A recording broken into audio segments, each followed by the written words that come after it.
Hello and welcome to this video. Welcome to my channel. This is my first food video. I hope you enjoy it. So what we're going to do today is I'm going to recreate the Hamwich.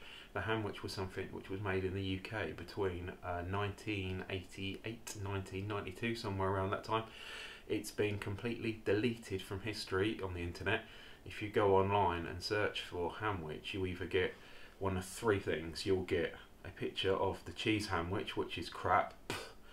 You will get what Americans seem to call a Hamwich, which is just a ham sandwich, or you get pictures of hamsters in bread, which I do not want to eat. No rodents in my kitchen. So the original Hamwich was essentially cured turkey, which was made to taste like ham, and then they breadcrumbed it and deep fried it. I'm not using turkey that's smoked or cured in any way because I don't have a smoker or curer, and I'm not deep frying it. Up next is my recipe card. Once you see the recipe card, you'll see what ingredients you need, and then you'll see the processes or the tools you need to make it. There's not a lot. I've got a normal kitchen. The only thing that's perhaps out of the ordinary for this is you might need a mincer, which I've got, because I don't think chopping it will work. So there you go.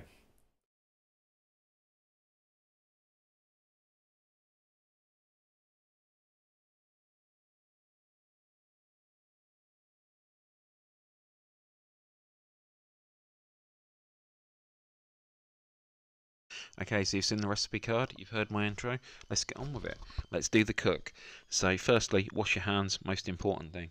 Secondly, chop in the gammon, because there's only 4 ingredients for this. You want to cut all the fat out and off the sides, and then cut it into quite decent sized chunks, because if you go too small, when you put it in the mincer, it will all get caught in the blades.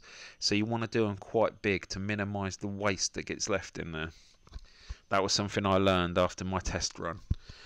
There you can see just grinding down the gammon into mince, and you do end up with quite a lot. In total I used 5 steaks, so roughly 550-600 grams.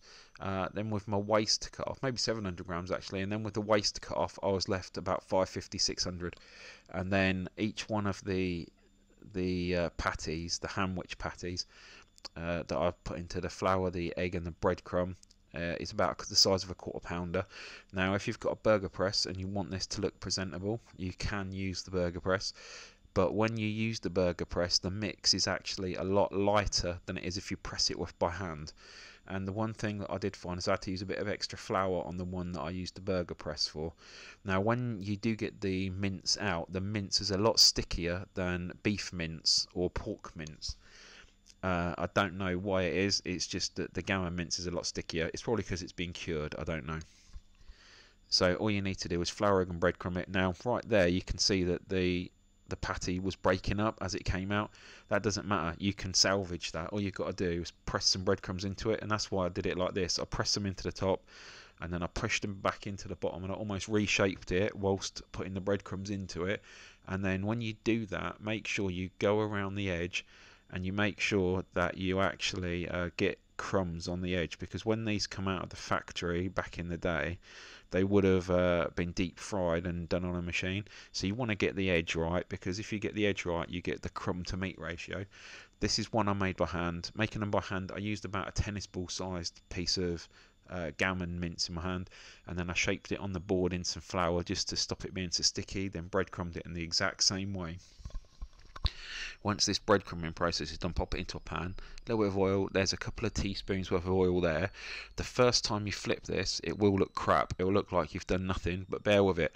What the process I made to almost replicate it being deep fried is I put about a teaspoon of oil on the top after the first flip, pressed it down, then I turned it over again and put a teaspoon of oil on the other side and pressed it down.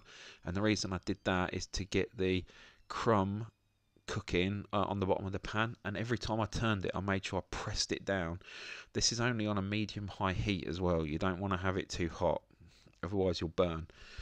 And I must have cooked this for, I don't know, somewhere 8 to 10 minutes, just flipping it every now and then, probably every minute give it a flip. So in total you probably flip it 10 times, and then it comes out of the pan looking alright.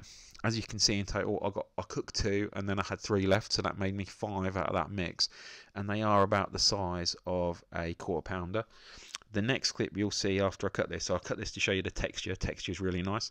The next clip is one that I rested it for a couple of hours and then cooked it, and I think that comes out a lot better because, as you'll see, I think the crumb settles down on top of the patty, and then inside the pan it just gives it a more even cook. So my suggestion is to leave them for an hour or two. Well then, that was the Hamwich, as you've just seen. If you want to add dried herbs into it, you can either add them into the mix or into the breadcrumbs. Same with pepper. You can do that, but I made it as I did because I wanted it to taste exactly like it did when I was a child. Just one little thing: if you like what you've seen, hit the like button. If you want, hit the subscribe button, and then hit the bell for notifications. I'll be adding a new video every week. If there is something you want to see, maybe something from the 80s, maybe something recreated, put it in the comments and I'll give it a bash. And yeah, until the next time.